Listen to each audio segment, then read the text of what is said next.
Today, let's talk about Japan's Mogami-class frigate and why this warship has become the most sought-after naval export in the Indo-Pacific.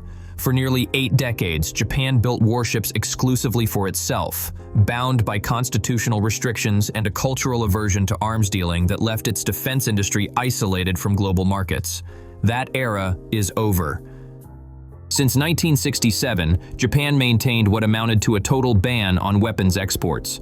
Prime Minister Sato Eisaku's 3 principles on arms exports initially prohibited transfers to communist countries and conflict zones, but by 1976, his successor Miki Takeo had expanded this into a near-complete prohibition on selling military equipment abroad.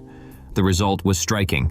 Between 1981 and 2011, Japan held less than 0.13% of the global arms trade, effectively zero. Over 100 defense companies exited the sector entirely during this period, unable to sustain operations on domestic orders alone. Japan's shipbuilders, steelmakers, and electronics firms possessed world-class capabilities, but no customers beyond the self-defense forces.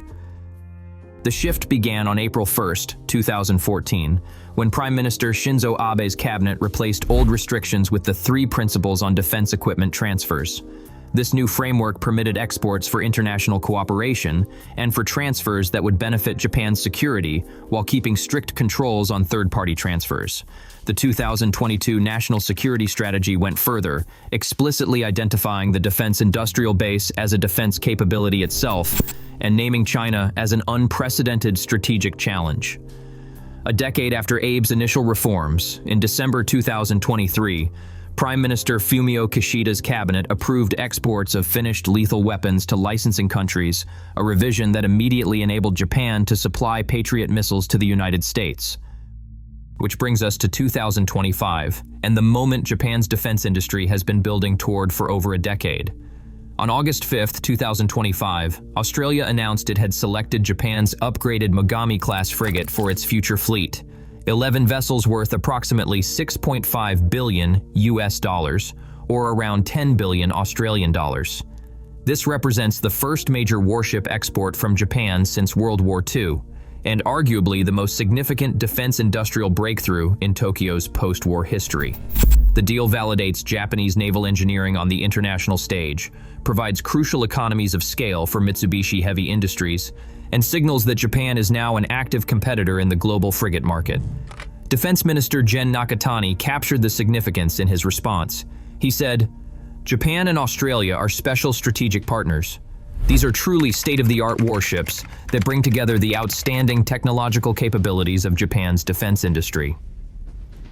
For a country that spent decades avoiding any perception of militarism, the language was notably confident. The first vessels are expected to enter service by 2030, with 3 built in Japan and 8 at Henderson Shipyard in Western Australia. But Australia is not the only country paying attention. For Australia, the choice is justified by 3 principal factors: capability density, interoperability, and industrial partnership potential. The first factor is capability density relative to crew size. The Mogami-class requires only 90 personnel to operate, compared to roughly 220 on Australia's current Anzac-class frigates, and similar figures for European alternatives. This matters enormously for a Navy that, like most Western services, faces chronic recruitment challenges. Vice Admiral Mark Hammond, Chief of the Royal Australian Navy, noted that the Japanese had done an exceptional job of leveraging emerging technology to reduce crew size. When you multiply that personnel saving across 11 hulls over a 30-year service life, the cost implications are substantial. Fewer sailors per ship means lower training costs, reduced accommodation requirements, and simplified logistics chains across an entire fleet. The second factor is interoperability with American systems. The Mogami carries a 16-cell Mark 41 vertical launch system, the same launcher used by the U.S. Navy, capable of firing evolved Sea Sparrow missiles, AS-ROC torpedoes, and potentially Tomahawk cruise missiles. Its combat management system is designed to integrate with American data links and sensor networks.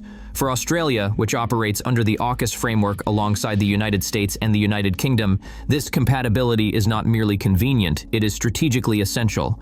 Takeshi Ishikawa, commissioner of ATLA, stated explicitly that missile and other systems used by the United States military can be installed on the upgraded Mogami, emphasizing that trilateral cooperation among Japan, the United States, and Australia would contribute to maintaining stability in the Indo-Pacific region. The third factor is the nature of the industrial arrangement itself.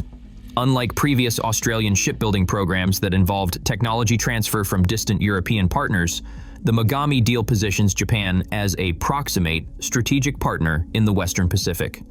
The first 3 frigates will be built in Japan, and the remaining 8 will be constructed at Henderson Shipyard in Western Australia. We will get into the technical specifications that make this ship distinctive later. The strategic geometry is clear. Australia gains a capable platform and deepens defense ties with its nearest major democratic ally. That said, Australia's decision, while historic, is only part of the story. Australia is not the only Indo-Pacific nation in active discussions with Tokyo. Perhaps the most consequential negotiations are happening not in Canberra, but in Jakarta. Indonesia has been in talks with Japan over Mogami-class frigates since March 2021, when defense ministers from both countries signed a military cooperation agreement following their 2+2 ministerial meeting. The proposed arrangement is ambitious.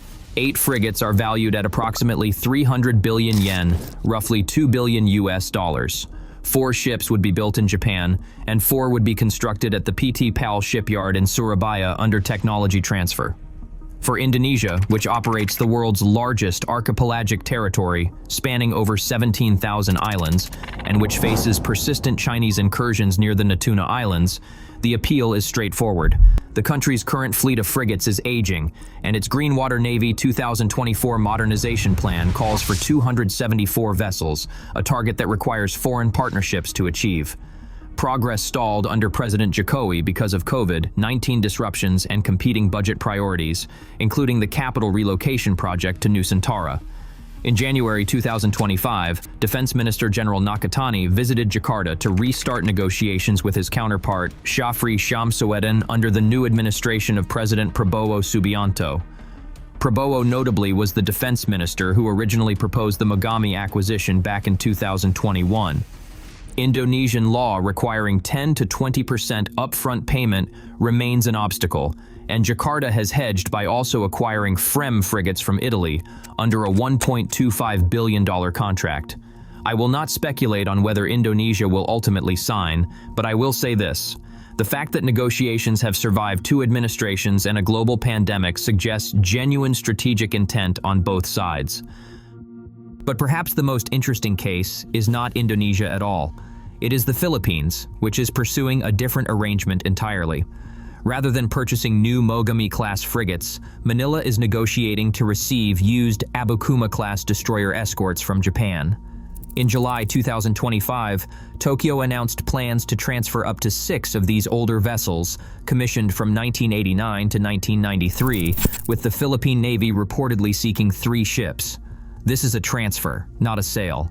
The Philippines pays only refurbishment costs, and weapon systems will be removed under Japanese export regulations. The contrast is instructive. Indonesia, with its larger economy and defense budget, can pursue new construction with technology transfer. The Philippines, facing more immediate pressure from Chinese Coast Guard harassment at Second Thomas Shoal and Scarborough Shoal, where a Philippine Navy sailor lost his thumb in June 2024 when Chinese personnel boarded vessels with knives, needs tonnage in the water quickly. Both approaches reflect rational responses to the same underlying driver, China's growing naval presence in the South China Sea. Japan has already provided the Philippines with air surveillance radars worth $550 million in 2020. Those radars were Tokyo's first defense equipment export to any ASEAN country. Japan also provided 12 Coast Guard patrol vessels and 5 TC-90 maritime patrol aircraft. The Japan-Philippines Reciprocal Access Agreement, signed in July 2024 and entering into force in September 2025, further institutionalizes this deepening relationship. What this tells us is that Japan is not pursuing a one-size-fits-all export strategy.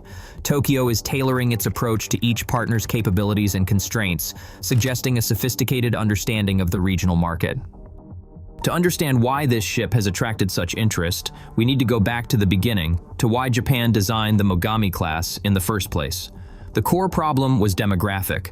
Japan's working-age population has been shrinking for decades, and the Japan Maritime Self-Defense Force was finding it increasingly difficult to crew its existing fleet. The previous generation of frigates, the Asagiri-class and the Abukuma-class, required over 200 personnel each. With 40% of Japanese shipbuilding workers now over age 55, and the broader labor force contracting by hundreds of thousands annually, simply building more of the same was not sustainable. The Japan Maritime Self-Defense Force needed a new approach that would maintain combat capability while dramatically reducing the human footprint on each hull. The old approach relied on large crews distributed across specialized stations, bridge watch, combat information center, engineering spaces, and damage control parties. Watch rotations alone consumed significant manpower. The new approach had to deliver equivalent combat capability with dramatically fewer sailors, without sacrificing survivability or mission flexibility. Mitsubishi Heavy Industries, working with Japan's Acquisition Technology and Logistics Agency at the Nagasaki shipyard, set a target of a crew of 90, less than half the previous standard, while maintaining a full multi-mission combat suite. The minimum operational crew could go as low as 60 personnel in reduced capability mode. The result was a ship built around automation, modularity, and stealth from the keel up. It took Japanese naval engineering in directions few anticipated. The Mogami-class displaces approximately 3,900 tons standard and 5,500 tons at full load. Its length is 133 meters, with a beam of 16.3 meters. It achieves speeds exceeding 30 knots and has a range of 6,000 nautical miles, extended to 10,000 nautical miles on the upgraded Mogami variant that Australia selected. Displacement. The upgraded variant increases standard displacement to 4,880 tons, with a lengthened hull of 142 meters. Unit cost for the original Mogami runs between 47 and 58 billion yen, approximately $318 million to $406 million. The upgraded variant for export is estimated at around $580 million per hull. Cost. The ship's primary mission is anti-submarine warfare, and its anti-submarine warfare suite reflects that priority. The Mogami carries an OQQ-25 hull-mounted sonar and a towed array, supplemented by a helicopter hangar that can operate one SH-60K Seahawk. Its 16-cell Mark 41 vertical launch system can launch Type 07 ASROC, a rocket-boosted torpedo delivery system that sends a lightweight torpedo to ranges exceeding 20 kilometers, allowing engagement of submarines beyond counter-detection range. Triple 324mm torpedo tubes provide close-in anti-submarine capability. For a 3,900-ton hull, this represents a comprehensive submarine hunting package comparable to larger Western frigates. The combination of organic helicopter capability, standoff ASROC engagement, and close-range torpedo tubes gives the Mogami layered anti-submarine options that few ships in its displacement class can match. Anti-submarine air defense is where an honest assessment requires acknowledging limitations. The Mogami's 16 vertical launch system cells can accommodate evolved Sea Sparrow missiles for point defense, and the CRAM close-in weapon system provides last-ditch protection against incoming missiles. However, this is not an area defense platform, and it lacks the radar power and missile capacity to protect a carrier strike group or defend a large sea area against saturation attack. This is not because the ship is poorly designed, but because it was optimized for different missions, including littoral operations, escort duties, and presence patrols in contested waters, where the primary threat is submarines and surface combatants rather than massed air attack. The upgraded Mogami addresses this partially with an expanded 32-cell vertical launch system, doubling missile capacity and enabling a more robust defensive loadout. AIR defense. The offensive armament centers on 8 Type 17 anti-ship missiles with ranges exceeding 400 kilometers, among the most capable ship-launched anti-ship missiles in any Navy's inventory. A BAE Systems Mark 45 127mm naval gun provides fire support and surface engagement capability, with a range of approximately 24 kilometers using standard ammunition. The upgraded Mogami may integrate improved Type 12 missiles and potentially Tomahawk for land attack roles, though that has not been confirmed for export variants. The combination allows the ship to threaten surface combatants at considerable range while contributing to littoral strike missions if required. For Southeast Asian navies operating in the confined waters of the South China Sea, where engagement ranges are often shorter than open ocean scenarios, this offensive punch is particularly relevant. Offensive. The most distinctive feature of the Mogami-class may not be any single weapon, but its integrated approach to signature reduction and automation. The hull uses angular, sloped surfaces designed to deflect radar waves. According to Asia-Pacific Defense Reporter, the radar cross-section is 2 orders of magnitude less than conventional ships of similar displacement. Unlike traditional warships, the Mogami has no conventional funnel. Exhaust vents through multiple outlets in the hull dramatically reduce infrared signature. The superstructure integrates sensors and communications into a single low-observable mast, eliminating the forest of antennas that typically characterize warship profiles. The automation suite is equally innovative. Signature. A 360-degree circular combat information center screen with augmented reality displays eliminates traditional bridge crew requirements, allowing a single operator to monitor functions that previously required multiple watchstanders. The ship can be operated with as few as 60 personnel in reduced capability mode.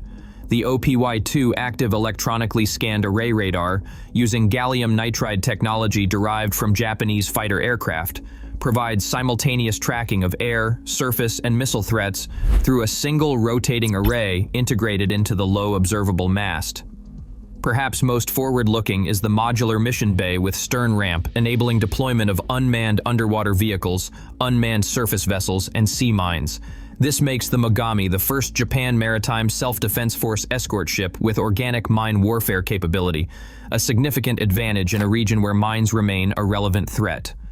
In June 2025, JS Mogami conducted Japan's first live mine demolition using an unmanned surface vehicle off Iwo Jima, demonstrating a capability that most navies have not yet operationalized. When you combine the stealth profile, the automation enabling 90-person crews, the respectable anti-submarine warfare and offensive capability, and the modular flexibility for unmanned systems, you get a ship that represents Japanese naval engineering at its most innovative, solving real operational problems through technology rather than simply scaling up existing designs.